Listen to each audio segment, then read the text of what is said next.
Good morning, good afternoon, good evening to everyone who's dialed in.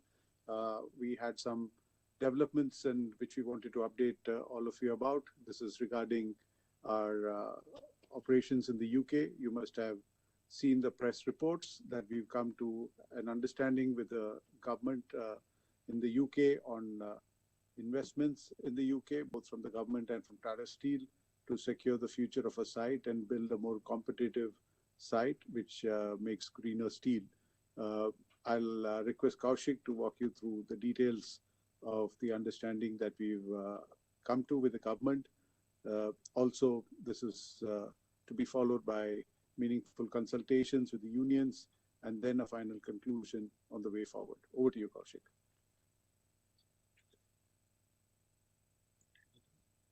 Thank you, Naren. Good morning, good afternoon, and good evening to all those who have joined in at very short notice. As you would recall, we had in our earlier call said that we are entering into a decisive phase for the future of Tata Steel UK, and we need to address the structural issues facing the site and the business.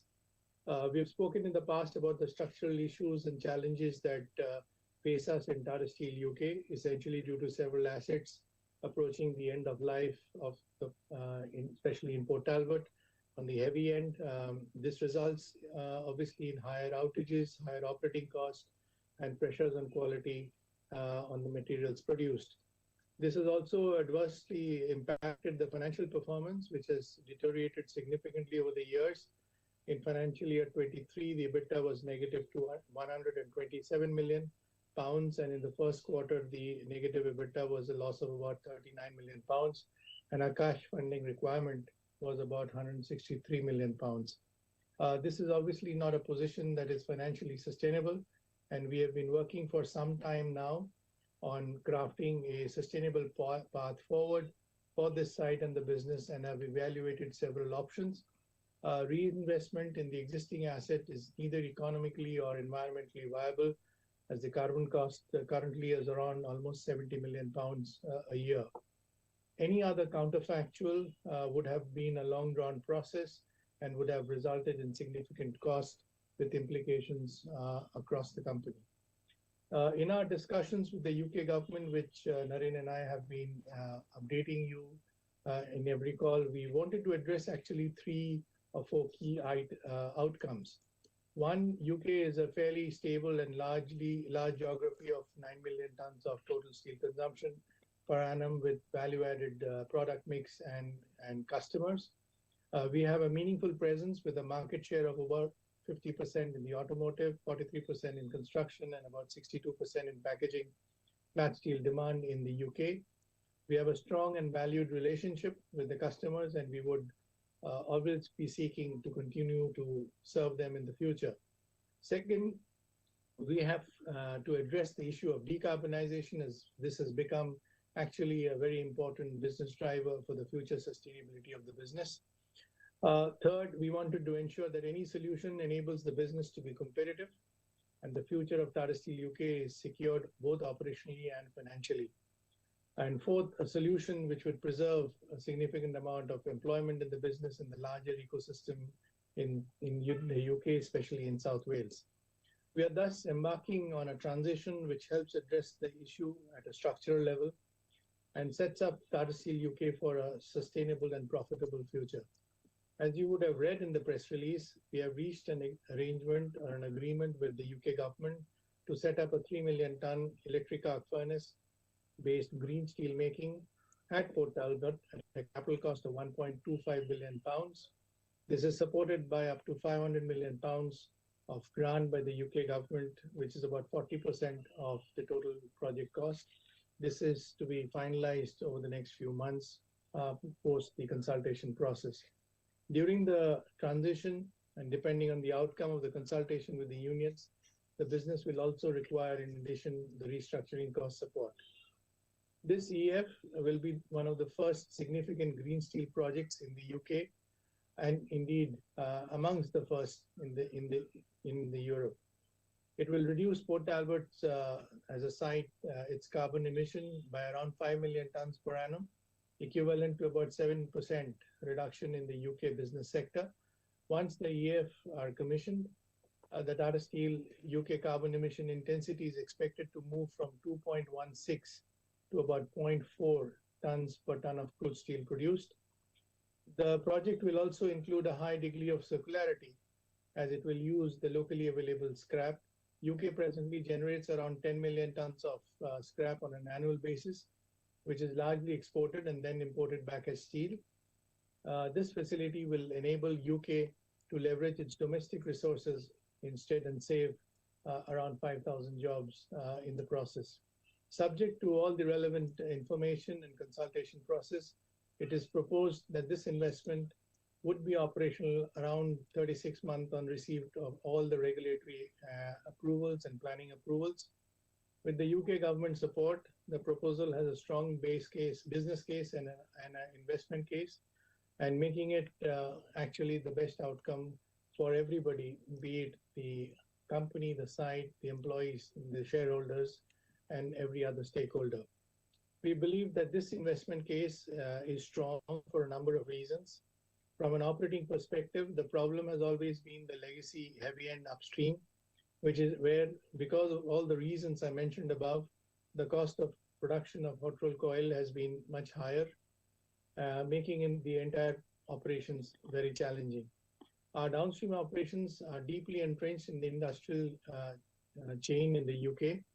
We are the largest steel producer and have a leading market share in our chosen segments. By replacing the aging and uncompetitive heavy-end assets with new green facilities, the operations will be well positioned to be structurally competitive and reap the benefits of the UK transition to a green and industrial economy. This includes the implementation of the carbon border leakage controls, which the UK government has already begun consultation in March 2023. This also includes the mandatory product standards and other policy measures which will help the market to grow for low carbon products. You are aware that the EU has outlined the carbon border adjustment mechanism, and the transitional phase starts next month and is also expected to keep the steel prices higher across the region. Tata Steel UK's primary market are locally in the UK and in Western Europe. The UK government has also introduced specific legislation for energy-intensive industries through the British Industry Supercharger Scheme, which has drastically reduced the network cost and is making the industrial energy cost competitive in the UK. Moving on to the impact onto Tata Steel, as part of the transition, Tata Steel will also restructure its consolidated balance sheet, and that will reflect the non-cash impairment of any legacy investments, including historical funding and support for the losses that have been incurred in Tata Steel UK. At the same time, the Tata Steel's financial outlook will improve on account of the elimination of steady cash losses once the transition happens, and all the parental support that keeps on ongoing for the UK business. As I've said, the spend on the proposed project supported by the UK government has a strong and robust investment case, and once we go through our consultation process, we will come to a definitive outcome. We are certainly focused on managing the consolidated cash flows of Tata Steel in such a manner so as to prioritize the growth in India and also pursue the decarbonization aspirations in both UK and Netherlands. In India, we remain on track to nearly double our steelmaking capacities to 40 million tons. As you are aware, we continue to prioritize the completion of the 5 million ton capacity expansion in Kalinganagar. We're also focused on value-added downstream growth and product mix improvements. NINL, as we had reported earlier, has steadily ramped up its operation and functioning close to the rated capacity, and we remain committed to value-accretive growth across all other chosen segments.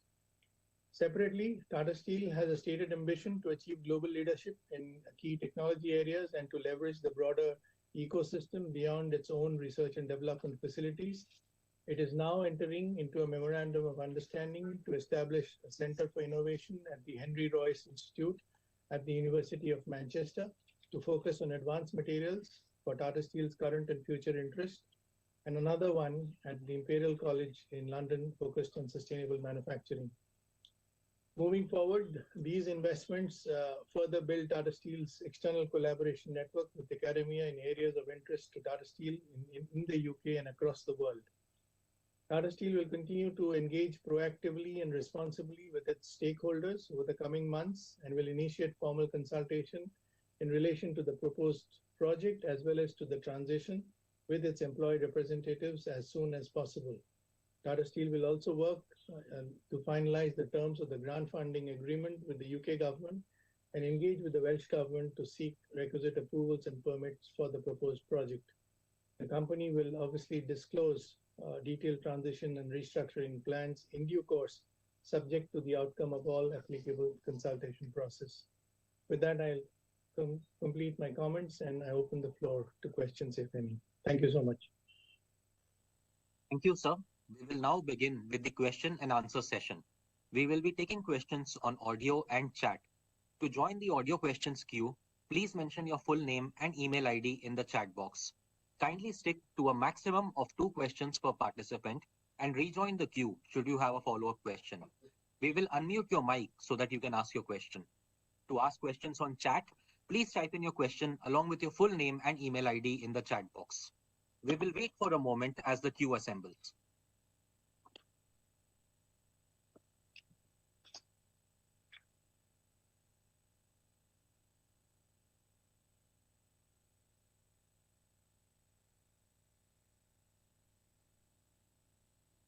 The first question is from Sumangal Nevatia of Kotak Securities. Sumangal, please go ahead. Yeah, good evening, everyone, and thanks for this opportunity. Firstly, congratulations to the team on this development. My first question is just to understand a little bit more on the grant.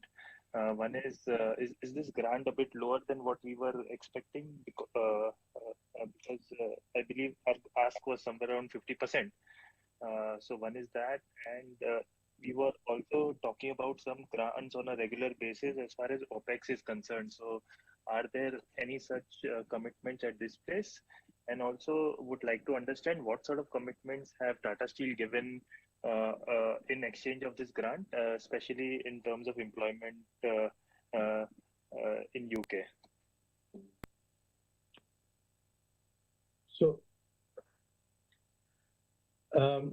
Sumangal, thank you for your questions. We have asked the government, as we ask in everywhere in Netherlands also, for a material grant. There is no finite number that we have always asked. We wanted this to be a collaborative and participative process. And as you can see, 40% of the total capex is from the UK grant, which will come as we spend the money on the capital project. And that I think is very, very significant and possibly the largest grant that the UK government has given in the history. So I think at least from a steel industry perspective, and this investment by itself will be the largest investment in many decades.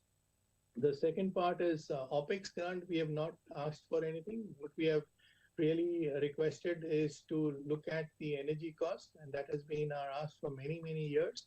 And as I mentioned in my narrative, the energy network cost is a broader policy strategy that the government of UK has undertaken, which will result in the cost coming down in significant terms, as it is happening anyway in the UK, and that is all that we had looked at. We've also looked at asked for policy support, as I mentioned, that the UK government has already moved on the carbon border adjustment mechanism, which is in some ways similar to in Europe. And we're looking at policy support to ensure that the domestic scrap is value added and a globally best in class ecosystem on scrap is developed in the UK by whoever. So I think that is something that we have done. Beyond what we have disclosed, there aren't any further commitments from Tata Steel perspective. Tata Steel will go through the consultation, will go through the transition, and will look at based on the inputs from consultation, and as the full meaningful process gets completed, we would look forward to this transition. Understand. Kaushik, now just my second question with respect to employment. I mean, what is the current count, and what will the new configuration have, if there is any visibility on that? And what sort of timeline are we looking at for the consultation, and at the same time, the capex timeline over what period this will be spent, and when do we expect the plan to start basically completion of the plant? So, Sumangal, at this point of time, let the consultation happen. Just now, all of Tata Steel UK employees, including downstream, about 8,000 plus people, let the consultation process get completed. Then we will come back, and once it gets completed, which typically mandatorily is about 45 days, but it kind of takes around 45, 60 days, maybe it's plus minus, because it's after all a conversation and uh, meeting down with the union reps and understanding their views. So it's ballpark in that region of three months, and that will give us the full sense of where the transition in terms of numbers, what will get affected, what are exploring all the options and discussing with the unions meaningfully. So those we will be coming back in the end of the consultation process, and will certainly disclose and talk to you and disclose the details of that consultation process. Today is just the announcement where we are announcing the arrangement that we have entered with the government. The detailing will start from as soon as Monday, and then we will have to go through this process. Similarly, the capex, as I said, typically it should take 36 months from receipt of all approvals. There are some approvals that we will be initiating. We will be working with the Welsh government, the various other stakeholders, energy providers, and so on, and then come back again in due course of time. So as I can say that this will be an update on every quarterly call and give you a sense of where we are headed and how we are headed. Got it. Thank you so much, and all the best to the team for completing this process successfully. Thanks. Thank you. The next question is from Indrajit Agarwal of CLSA. Indrajit, please go ahead. For this long-awaited development. I had a couple of questions. First, if you can help us under currently, what would be the spread differential between a blast furnace-based operation that we currently have in UK and a similar electric arc furnace-based operation? So typically, if I were to look at a steady state situation between our existing cost base as well, and comparing it with a steady state, for example, this project, or for that matter, I don't know if I can name anybody, but roughly about 150 to 170 pounds per ton is the cost difference that we estimate when we shift out of this to an electric arc furnace in the UK context. I think if I were to add there, I think the point is our UK facility was not the perfectly balanced blast furnace operation because we didn't have enough coke. We used to buy coke.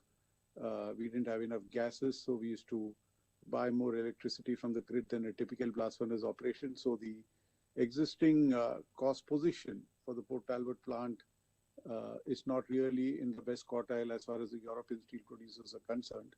Whereas with this shift in this configuration, we will be as competitive as anybody else in Europe. And the biggest advantage we have in the UK is UK has its own scrap, is one of the few European countries exporting a lot of scrap. So we want to make use of that opportunity and add value from the scrap that is available locally. Thank you so much. So the 150 to 175 pound per ton includes the savings on carbon cost as well? It is the total cost. So I think, as Naren mentioned, the UK plant, if you do a cost curve analysis on the existing blast furnace route, it will come on the fourth quartile. And therefore, it has got its own cost disadvantages structurally and otherwise. So I think what I give you the number of 150, 175 is essentially the current cost position, including everything, versus where we want to head to, and on a steady state basis. Sure. My second question is on the restructuring costs. You mentioned about some restructuring costs that will be over and above this capex. Any quantification or any broad heads towards which this cost will be incurred? So this is what we will have to wait till the consultation gets done, because that is where we would, while we will discuss with the unions, we will understand the kind of impact it will have, the timing and all of that. And that's when we will be able to quantify the number, which, as I said, it's not something which is uncertain for a very long time, but we will have to go through it in the next couple of months. And maybe the next time we meet or very soon thereafter, we will be able to talk about it. One more question, if I may. So after that, we have now probably entered into restructuring the UK asset, and we have already initiated on the Netherlands Imaidin asset as well. As of now, so are we happy with the setup that we have in Europe, or we are still looking for a partner, or any plans to hive off, or as of now, we are happy with what we have achieved and we are going to achieve in the next 3 years or so? So we already have a partner in the UK government, and they have for the funding. So I guess that's where we are. And in due course of time, we are all optimistic that we'll have another partner in the Netherlands government. And as it happens, we will be certainly talking about it too. Sure. Thank you so much. Congratulations once again. That's all from my side. The next question is from Kirtan Mehta of BOB Caps. Kirtan, please go ahead. So am I audible, sir? Yeah. Yes, you are. Thanks for giving this opportunity. And congratulations for sort of arriving at the viable solutions for UK. In terms of the 1.25 billion pound capex that we are committing, what would be the configuration of what would be the units under this capex? What is the configuration that is envisaged around EF, and besides EF, what all component would it include? So fundamentally, the EF is the heart of the new configuration. So what we also have is an upgradation program for two of the casters and the hot strip mill and the EF. So this is, in a EF, it's more simpler than in a blast furnace route from a configuration point of view. So majority or more than majority of the cost of this is on the EF. Then we have balance of plant and essentially upgradation of the casters in hot strip mill, which is proposed to be retained in Port Talbot. And we are also looking at where do we do a consolidated cold mill to ensure that the value-added products are also state-of-the-art. Right. So the second question was again about the configuration in terms of sizing at 3 million ton operations. So initially the site had capacity of 9 million ton, which we had brought down to 3 million ton. So are there any site constraints which restrict the operation at 3 million ton size, or it's primarily the level of grant that can be supporting the current size? So what has been the consideration to arrive at the 3 million ton size? The current site in Port Talbot, the capacity is about 3.5, but we produce about 3 million tons. When we were at 9 million tons, we had other sites as well, which are no longer with us. So for this site, 3 million is the optimal size. And our proposal is to have one large electric arc furnace, which produces around 3 million tons. So that makes it very optimal for us. And that would be amongst the largest electric arc furnaces in use. So we try to maximize on the electric arc furnace size as well. Just one more question that I can sort of squeeze in. You talked about that UK government is taking the broader look at the energy network cost, and that would bring down the cost. Could you give us a bit more sort of understanding about what exactly is being undertaken and what would be changing there? So there are two parts normally. There is a generative cost, which is reflected in the wholesale price. Then there is the network cost, which is the transmission cost, and then that lands up into the user's industrial or consumer's place. So because of the cost in differential that used to exist earlier, the UK government undertook a supercharger scheme whereby the network cost of large consumers have been reduced very significantly. So making the landed cost more equivalent to the wholesale price. And that's been of huge benefit.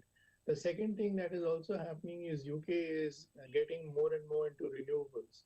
And it's going to be one of the first three or first four largest producer of offshore energy. So I think those are the ways in which the cost is also coming down. And I think that's the migration that you can see if you track the UK energy cost. It had peaked up during the Ukraine crisis and natural gas prices had shot up. But over the last 1 year, it has kept trending down, and with more and more offshore energy coming in, the grid prices are expected to come down further. Thank you. Thanks for this clarifications.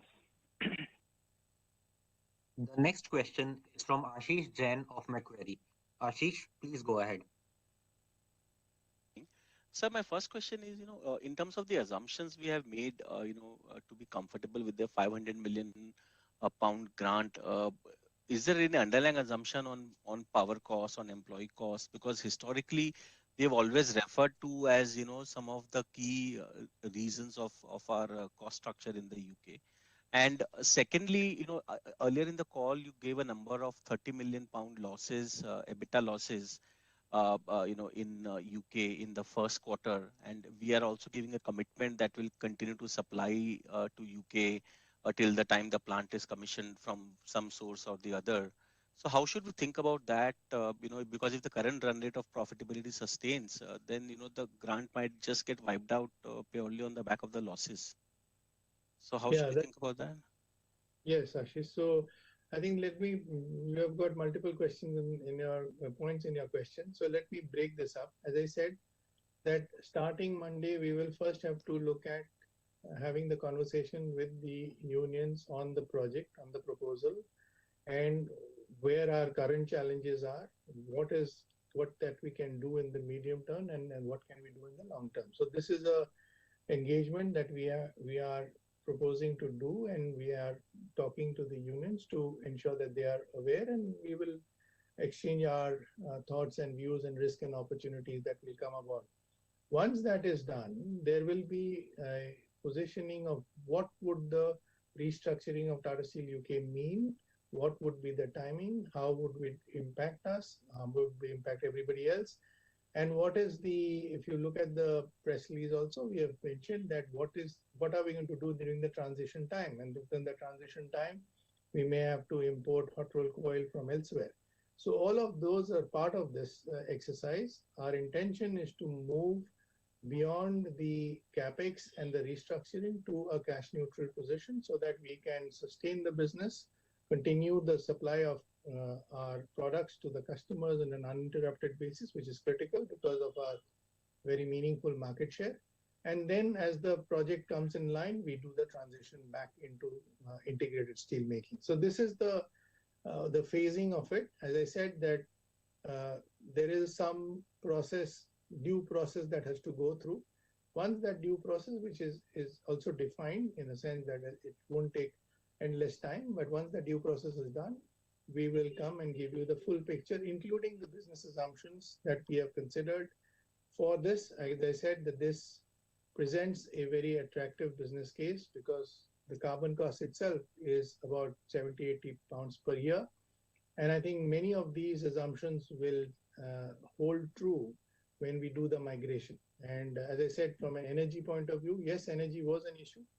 But the world of energy is also changing very fast. The regulatory framework is changing very fast. So those benefits will flow on into the transited view. Right. So, is it safe to assume that purely as a part of the negotiation with the government, we are only getting this one-time amount? Because a lot of energy stuff you said is anyways a part of the broader process that the government is taking. Labor seems like it is left to us to negotiate and discuss and settle. So purely from a government point of view, the 500 million pound is all we are getting, or there's something else, which is a part of the broader deal? So the government is not only 500, but there is also a lot of policy supports that are coming in, which are critical enablers to make this transition. Labor is always employees are our employees. It's our responsibility always. So that will remain with us. Also, Kaushik, the power infrastructure, the government will help in that because the power infrastructure which supplies the energy to an electric arc furnace-based operation needs to get upgraded. And that on that, the government is also working with us, not only to expedite it, but to make sure that it happens. Right. So just one last question I had, as per our 23 annual report, at the Tata Steel Europe level, there was a 1.3 billion pound loan to Tata Steel Europe from the parent. As a part of this restructuring, will that be adjusted, written off in the books? Is that the way we should think? So that I will come to you in end October when we come with our results, or I think 31st of October or 1st November. So when we do the Q2 results, I will come and give you specific uh, answers to what restructuring we are going to do. Yes, as I said, there will be a restructuring in some of the other. The 1.3 represents three parts. Just to give you a clarity, it's not on UK only. There is some amount of working capital loan which Right. is on Tata Steel Netherlands, which is effectively trade finance, which is securitization, etc. There is some amount of the legacy senior facilities debt of which is about 300 million euros, which is on the old acquisition cost, which is still there.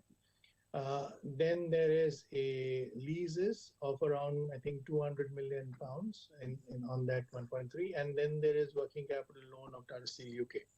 So there are because you are seeing consolidated Tata Steel Europe. Right. These are three or four things. Some of it will continue, some of it will get restructured. And when we talk about it in the Q2 results, I will give you specific inputs on what happened to each of them. Okay. Great, sir. Thank you so much, and best of luck. The next question is from Ashish Kejriwal of Nuvama. Ashish, please go ahead. Yeah, hi. Good evening, everyone. Sir, my question is that, when you spoke about 150 to 170 million, 150 to $170 per ton cost saving, difference between the existing blast furnace and proposed EAF. If you do the just maths, 3 million ton is just 1.5 years of, cost, which is we can easily accrue from our own operation. Then why we have waited for so long and trying to discuss with the government for a grant of 500 million pound only? That's one. And second, during the transition period, will we continue to operate the same way we have been doing till new capacity comes in? I mean, the operational performance. So if you have read the second question first, if you've read the press release, we are going to a consultative process with the union on the deep restructuring that we propose, especially in the context of the fact that the heavy end is unsustainable and carbon intensive and financially challenging for us to continue. So you can do your own inferences, but I can talk specifically once the consultation is over, because there is a due process that we need to follow.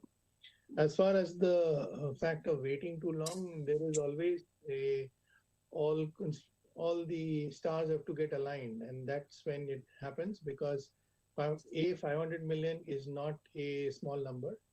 500 million is a very significant number in the context of the capital estimates that we are doing. It's just not the 500 million grant, but it is also a lot of policy supports that has to emerge, which is what I mentioned and Naren also talked about. So all of these had to come to a fruition, and that is the reason when we also had to look at the project configuration earlier was slightly different. It was more capex heavy. We reworked it, and it took some time, and came to something which is fit for purpose and creates value for everybody. So it's not that time was wasted on anything. And in between, you also had 21-22, which resulted in the business which was self-sufficient that year. So there are multiple things on these. Also, I think it should be kept in mind that till 5 years back, carbon cost was not significant. So today that carbon cost is significant, and also going forward, the free allowances will get phased out as a carbon border adjustment mechanism comes in. So, what didn't make sense 5 years back makes more sense today. Sure. So just to get a sense, we said 70 million GBP carbon cost per year, which we incur for UK operation. Yes, that's correct. You see, it's all dependent, just to get dependent on the clarification price of the carbon, because there is a generation of carbon, Then there is free allowances that come, which, as Naren mentioned, it's also going to keep coming down. So the gap will continue to increase. And then you have the market price of carbon, which is what you have to purchase or pay for. Understood. And so just to clarify on the capex part, this 700 million pound, we have to incur, and government will simultaneously capex that, or will it be, Yes. once we commission the plant and then they will give in some form of grants? No, this is paid in areas of maybe a quarter or so. That's what we are talking about. Okay. Thank you and all the best, sir. Thank you. The next question is from Tarang Agarwal of Old Bridge Capital. Tarang, please go ahead.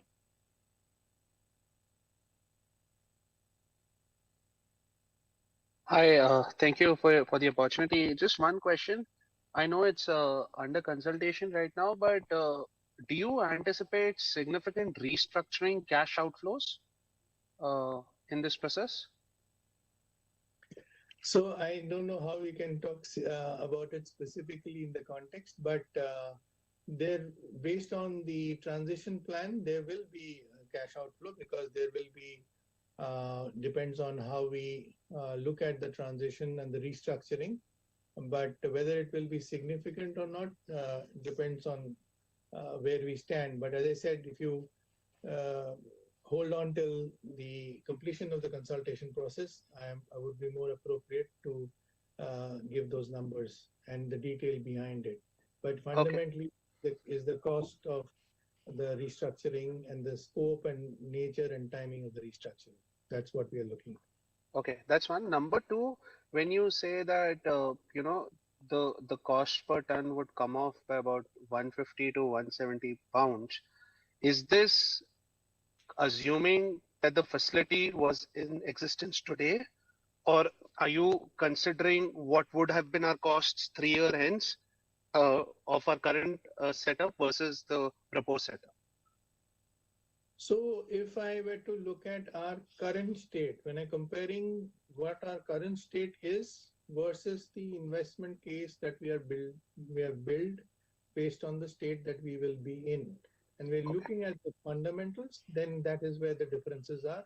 And as Naren mentioned, that structurally the current state has fair bit of deficiencies, cost because of the age of the plant and various other stuff. And post restructuring, post transition, post new assets, what will be the cost structure? And that difference on a steady state is what I mentioned. Okay, thank you. Thank you so much. The next question is from Yash Patel of ICICI Prudential. Yash, please go ahead.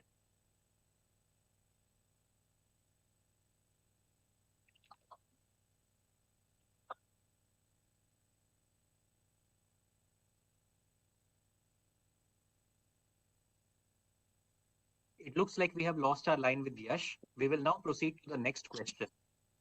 The next question is from Ritesh Shah of Investec. Ritesh, please go ahead.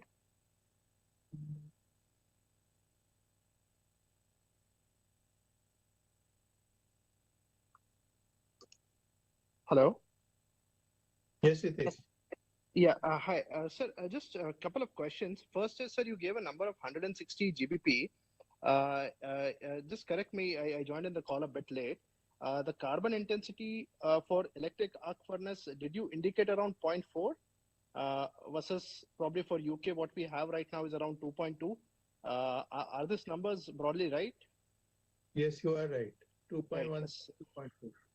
Right. So if you look at the differential is $1.8. If you assume the carbon price right now, I don't know what it is, but if you assume say $100, are we looking at straightway a differential of 180 GBP, $180 per ton?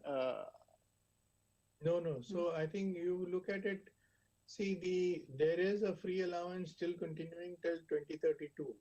Okay, so when you emit and net off against free allowances, the carbon will be a very small portion because there is no coal consumption in the scrap. It's only the energy related. So I think the equation which I compared to was not related to carbon. It was related to the raw material, the power costs, the utilities, the employment cost, and maintenance costs, and so on. So it's a complete list and not just the carbon differential. So, sir, if we remove the carbon part, allowances and the carbon intensity differential and the carbon price, how much will be the cost differential instead of 160 GBP if you just strip out carbon as an element?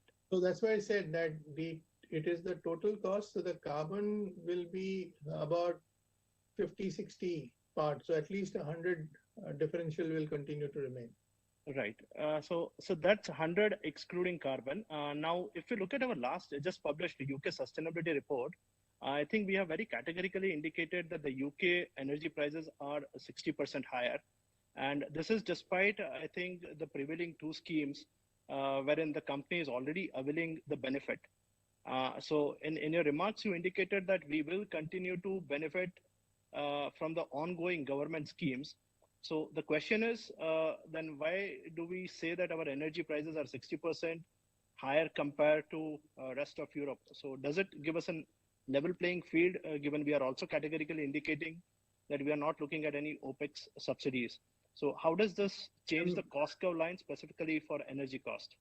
Yeah, I'm not sure whether we are comparing the right numbers, and maybe offline I can explain to you what has been given in the sustainability report of TSUK, because the British Supercharger scheme came after that, and we can do the numbers and give you the full details. That's not a problem.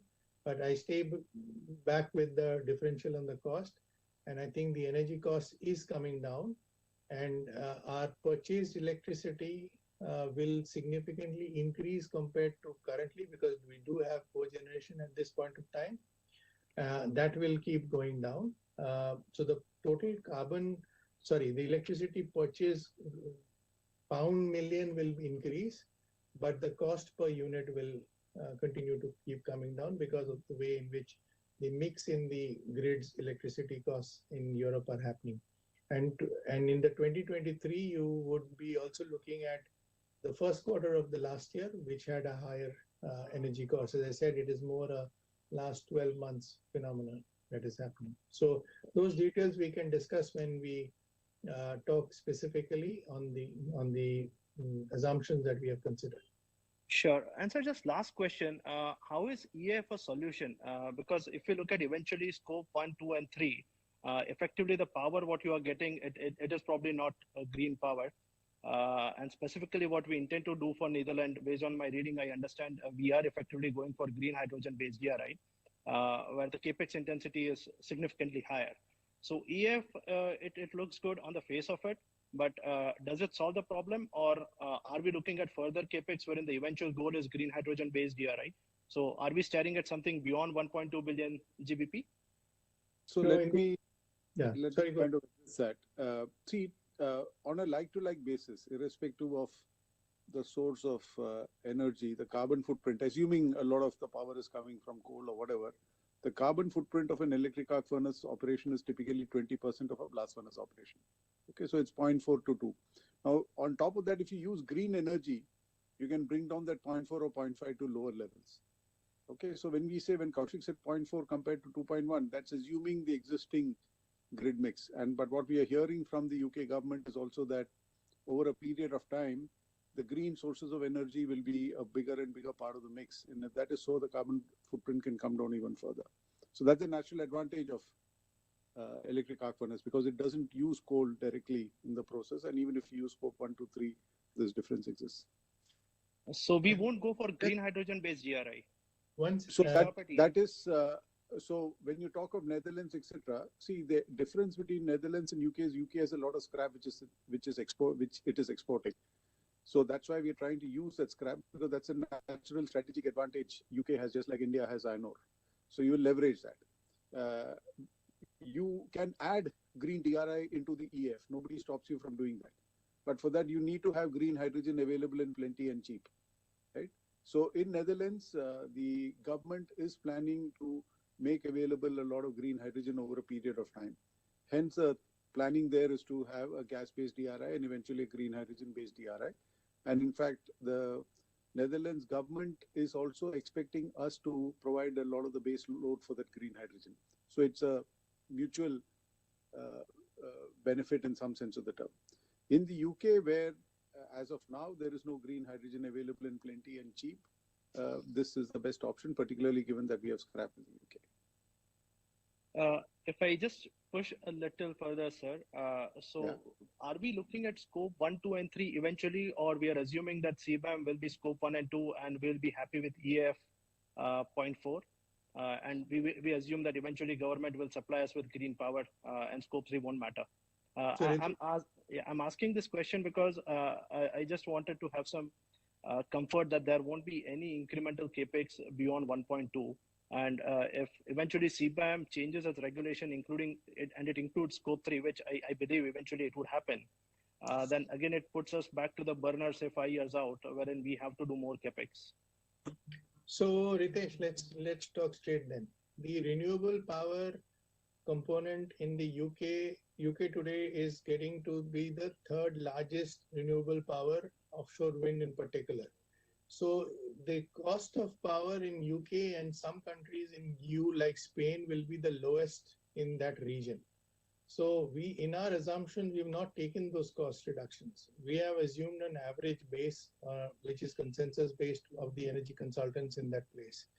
I think that the UK's energy competitiveness will continue to increase. That is one. There are also single source, both from nuclear as well as offshore, who are willing to do 20-25-year power purchase contracts. We will have to go through that process and evaluate, as we are currently in the first stage of that whole transition. So I think you don't have to worry about the capex cost on this. I think the capex cost is what we have talked about, is diligenced enough to ensure that it is a competitive source. It uses competitive source of power even on grid or on captive basis. When I say captive, it is on a power purchase basis like what we do in India. So, and as far as CBAM is concerned, it is clearly scope 1 and 2. If scope 1, 2, and 3 is involved, so scope 3, as you know, is mired around duplicate and double counting. So that first has to be sorted out, and we will stand in the front row as far as the cost competitiveness is concerned. And also in steel making, the main carbon footprint is in scope 1. So if we can reduce the scope 1 percentage significantly, that more than makes up for anything else. Thank you, sir. Before we take the next question, I would like to remind the participants to please limit your audio questions to 2 per participant. Should you have a follow-up question, you are requested to rejoin the queue or post it in the chat box. The next question is from Satyadeep Ben of Ambit Capital. Satyadeep, please go ahead. Hi, thank you. Am I audible? Yes, Satyadeep. Thank you. A couple of questions. One on the capex of 700 million. Did you indicate how that is going to be funded? And in the interim, the 3 years, you're going to use substrate using the existing downstream mills. If I understood correctly, that is expected to be a positive cash flow, right? That's the first question. Sorry, I lost you, but I think I've heard you. So this funding of that 700 will happen largely through equity, internal equity that is, and we will contribute to that equity. Will be spent over 4 years' time. So that is our current assumption. Though this business on a standalone basis can service its debt at a later point, we will figure that out. As far as substrate is concerned, I didn't get your full question, but all that I can say that once the entire consultation process is completed and we have understood or agreed on the transition, if till the time the new facilities are built, we have mentioned that we will be looking at import of substrate beyond UK, because in UK we were the only flat product producer, so you can't source it there. So we will look at sources outside, and we will come and clarify that. As I said, we do know where we want to do for, but I think it will be important to do so only after the consultation is over. Okay. Second question on the scrap. You mentioned 10 million ton scrap market. How much of that is prime scrap? And when you look at your sourcing, would you be looking at more prime scrap?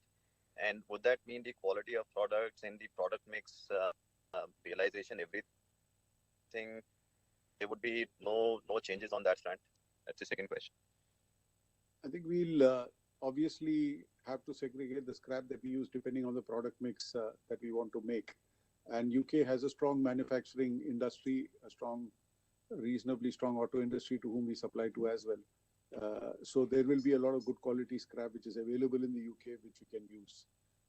The second part is obviously the other option available to you when you use an electric arc furnace operation is to change the percentage of scrap and DRI depending on the product mix that you want to achieve. So I think there are options available, and we'll be fine-tuning all this as we go forward. Thank you so much. The next question is from Amit Murarka of Axis Capital. Amit, please go ahead.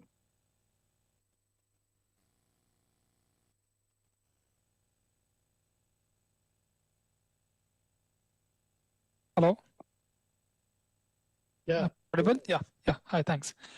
Just on the cost guidance that you've shared, just wanted to clarify that this cost saving is indicated largely on the savings from raw material, right? Which is coking coal and iron ore. There's no saving that in this estimate you're contemplating from let's say employee cost savings or anything like that in this number. So we do have that cost saving, as I said, is a total cost saving. It's not just raw materials, because raw material, what we currently put into the furnaces includes coal, iron ore, coke, etc., which is going to get replaced by scrap.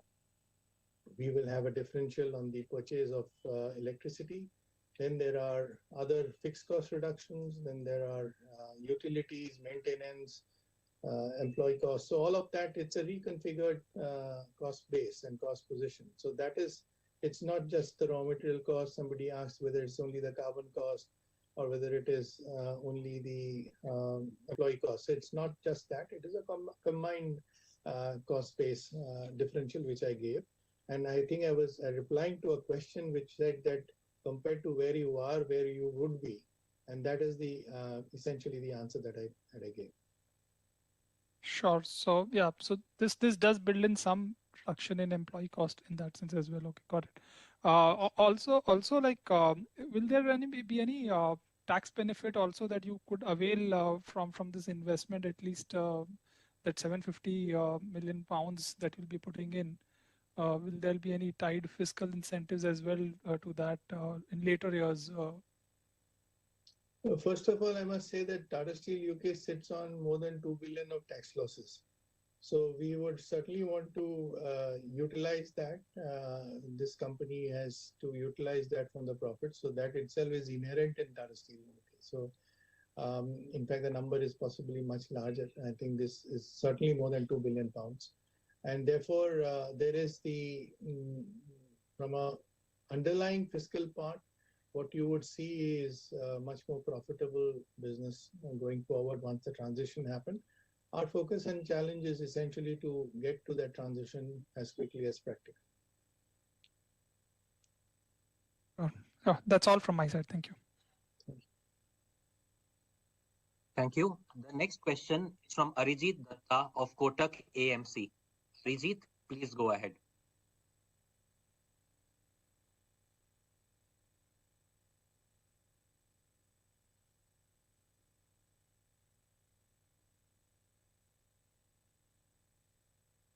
Arijit, request you to please go ahead and ask your question.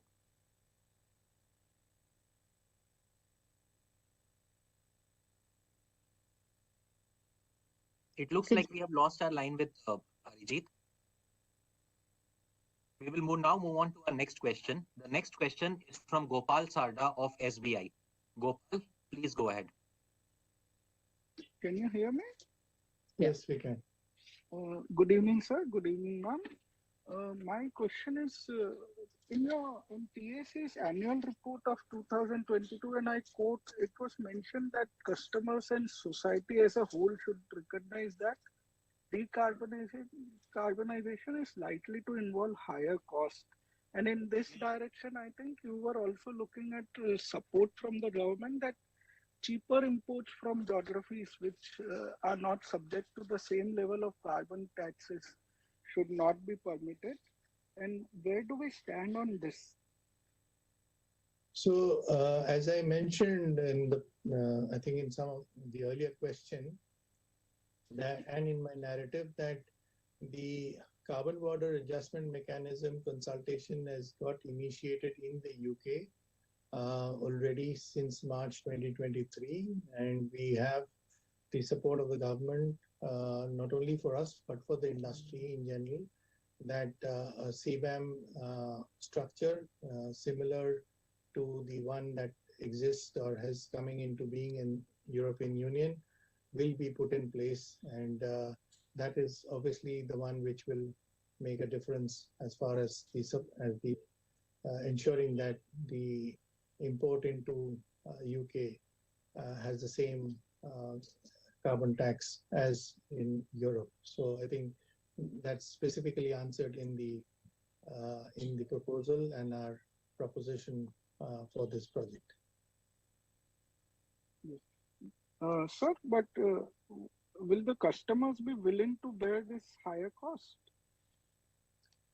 Well, that is the way in which customers are looking at green steel in Europe as well as elsewhere, and customers are looking at ensuring the very question that was asked on the carbon footprint of companies and the every ton of steel, or for that matter, every ton of material as inputs that goes into the final consumer. That is in the direction of travel as far as decarbonization is concerned everywhere else in the world. UK is no different. Yes, thank you, sir. We look forward to be a partner in your growth journey. Thank you. Thank you. I would now like to hand over the conference to Ms. Samita Shah for the chat questions. Over to you, ma'am. Thanks, Kinshu. I think that there is a question in terms of the kind of support we are receiving from the government on the OPEX side, which we've already clarified that it's not really expected. We're looking at broader policy support, but not specific from an OPEX perspective. A lot of questions on the transition phase, and maybe we could address them. Will we continue to operate the same way we've been doing till the new capacity comes in? How will the operations run? So I think a little bit of clarity on how will we manage during the transition phase. Will we continue to operate upstream assets? Will it reach end of life before that? Many questions around that. So as I said, that if you read the press release, it's very clear where we are saying that the upstream assets are coming to end of life. They are not just going to be sustainable. Our consultation process is precisely on that. As I said, that there are three parts to it: our immediate issues that we face in terms of our physical age of the assets and its impact on the business and the financials. So it wouldn't be that we will be able to continue in the same way because it's just not sustainable. And that's the reason why we've said that in the transition, we will be looking to import so that we can continue to supply our customers and keep the supply chain uninterrupted. Thank you. The next question is in terms of, I think, the grant, where it says you've mentioned up to 500 million. Does this mean that the grant can be lower? And if yes, and in what cases will it be lower? No, I think it's a fair thing to say that the grant being approved is 500 million. And it is a phraseology to say that if you are spending less, then obviously the grant will be lower. But I think the understanding is at a 1.25 billion pounds project, the grant will be 500 million.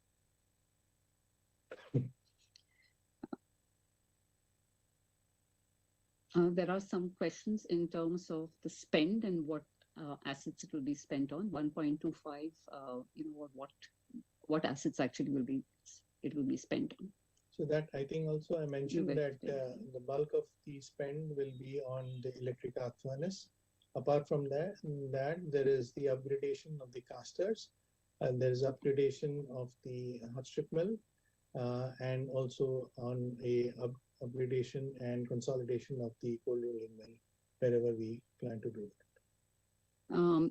Is the EAF a replacement for Blast Furnace 5, while a Blast Furnace 4 will continue till its end of life till 2030? I don't know where that comes from. No, I don't know where that's come from, but we've not mentioned anything about. I don't know whether it's mixed up with Tata Steel Netherlands, but I think in UK we've never mentioned about the end of life of individual blast furnaces.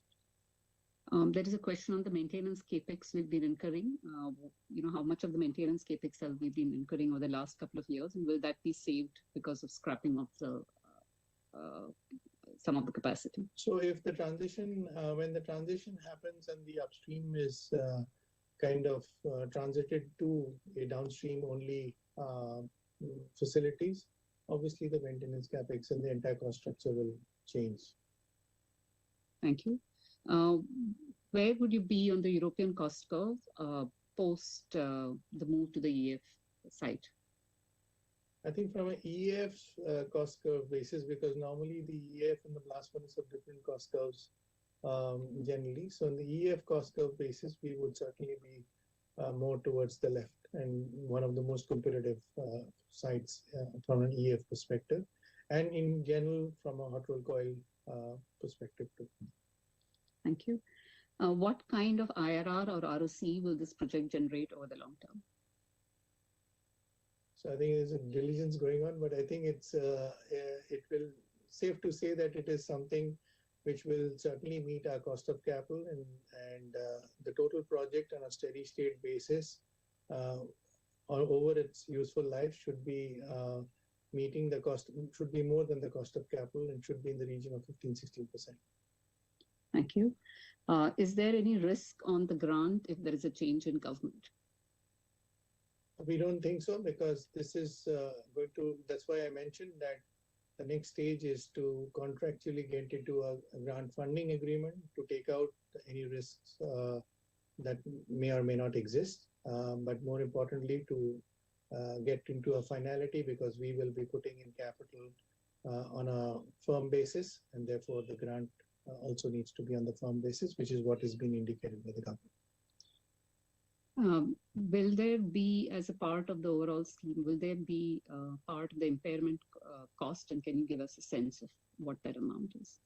I mentioned that as part of the balance sheet restructuring of Tata Steel, because we will move into a separate profile of the business model, and the assets, current assets and the PPE which exist in TSUK will have to be restructured, and therefore there will be impairment. And this is pending discussion with our auditors post the announcement, and we will disclose it separately when we close the financials for Q2. But there is going to be impairment of material nature regarding the legacy investment that has been done in this company. Thank you. And there is a question on funding. I think we answered it, but I will just say it again since multiple people have asked. Will the funding be front-loaded, or will it be received in phases over 3 years? The capex funding will be over a period of 3 years. It is not front-loaded because unlike an acquisition, this is as much like a brownfield expansion that we have been doing in India. So it has got its own normal curve of investments, and it will be over a period of 3.5 years. And as you know that even 15-20% of the total funding is required post the performance guarantee and commissioning. So it is phased spending. The restructuring may be more front-ended, but the capex spending will certainly be over a period of time. Thank you. And with that, I think we've ended with the chat questions. I'll hand it over to you, Kinshuk. So, ma'am, there are no more questions in the audio queue. That was the last question for today. I would now like to hand the conference back to you for closing comments. Over to you, ma'am. Thank you, Kinshuk. So thank you everybody for dialing in and for joining us on this call. We hope we've provided you the clarity. I know a lot of points are still open, but that's just because we've just started the process, and it will take us some time to work through these issues. And obviously on subsequent calls, the quarterly calls and any other subsequent calls, we will keep sharing information as and when it gets finalized. Thank you once again, and have a good evening. Thank you. Thank you. Okay. Now I'm going to